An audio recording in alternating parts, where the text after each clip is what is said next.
Hi everyone, তো আজকে আমি চিকেন রোল রেসিপির পার্ট 2টা শেয়ার করব। অনেকটা লেট হয়ে গেল। তো এখন দেখো এগুলো হালকা ভাজা হয়ে গেলে ম্যারিনেট করা চিকেনটা দিয়ে ভালো করে চিকেনটা কষিয়ে নেব। তারপর চিকেনটা কষা হয়ে গেলে দিয়ে দেবো একদম লাস্ট পার্টে ক্যাপসিকামগুলো। তারপর ক্যাপসিকামগুলো দিয়ে হালকা একটু নাড়াচাড়া করলেই কিন্তু আমাদের চিকেন কষাটা একদম রেডি হয়ে গেছে। এরপরে মায়ের দিকে আমাকে রুটিগুলো করে দিচ্ছে, কারণ এগুলো আমি খুব অল্প তেলে পরোটার মতো শিখে নেবো। এরপর চিলি সস আর টমেটো সস মিক্স করে একটা সস রেডি করে নিয়েছিলাম। এটা খেতে না দারুণ হয়, একদম চাটপাটা টাইপের।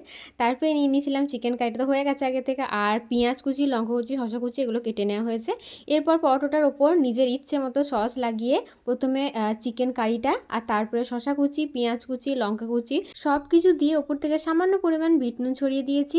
এরপরে হচ্ছে রোল করা পালা। এভাবেই বাড়িতে খুব সিম্পল আর হেলদি উপায়ে তৈরি হয়ে যাবে চিকেন রোল। আর পুরোটাই কিন্তু লেস অয়েলে করা। পার্ট 1টা না দেখে থাকলে পার্ট 2 বুঝতে পারবে না, তাড়াতাড়ি গিয়ে পার্ট 1টা দেখে এসো। টাটা।